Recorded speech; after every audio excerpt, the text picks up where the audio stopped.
বাংলাদেশের ইতিহাসে আজ যা ঘটল তা এক কথায় নজিরবিহীন।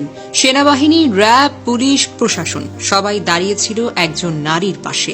একজন নারী যিনি ছিলেন বছরের পর বছর বন্দী, অবহেলিত, নির্যাতিত ও অপমানিত। কিন্তু আজ তাকে ঘিরে দেখা গেল সম্মানের পাহারা, ভালোবাসার ঢল।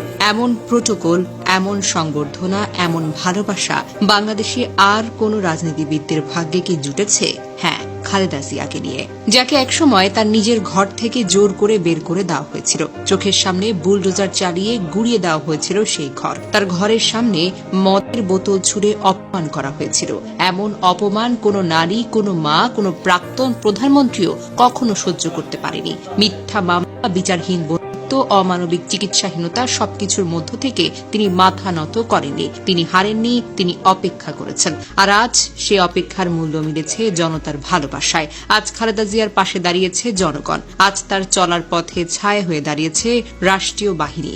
আজ তার পাশে আছে তার দেশের মাটি, মানুষের মন। সম্মান কি বন্দুকের জোরে আদায় করা যায়? না। সম্মান কি টাকায় কেনা যায়? না। সম্মান আসে আত্মত্যাগ থেকে। আজ খালেদা জিয়া শুধু বিএনপির নেত্রী নন, তিনি বাংলাদেশের একজন সংগ্রামী নারীর প্রতীক, একজন মা, একজন যোদ্ধা, একজন ইতিহাস। এবার একটু ভাবুন, যে সময় তাকে সবকিছু থেকে আলাদা করে দেওয়া হয়েছিল, সে সময় তার ঘরে আলো ছিল না। সে সময় যারা হাসছিল তারা আজ নিঃসঙ্গ, একা এবং কোণঠাসা। সময় সবার হিসেব নেয়। আল্লাহ যাকে সম্মান দেন, পৃথিবীর কোন শক্তি তাকে অপমানিত করতে পারে না।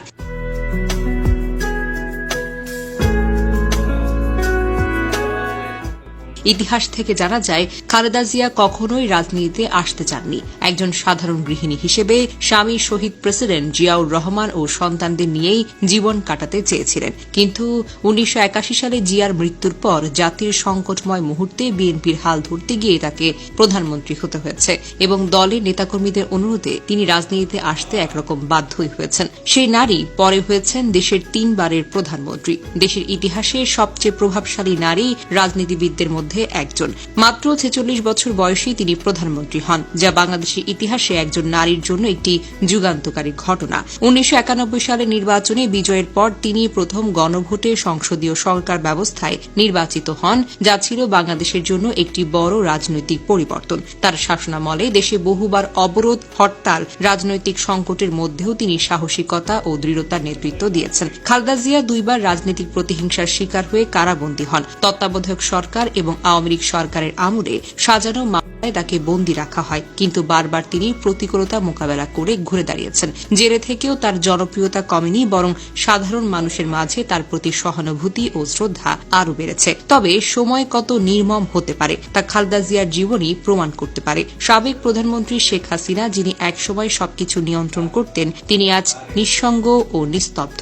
আর যিনি একসময় নিপীড়নের শিকার ছিলেন, তিনি আজ লাখো মানুষের ভালোবাসায় সিক্ত। ভাগ্য বড় অদ্ভুত জিনিস।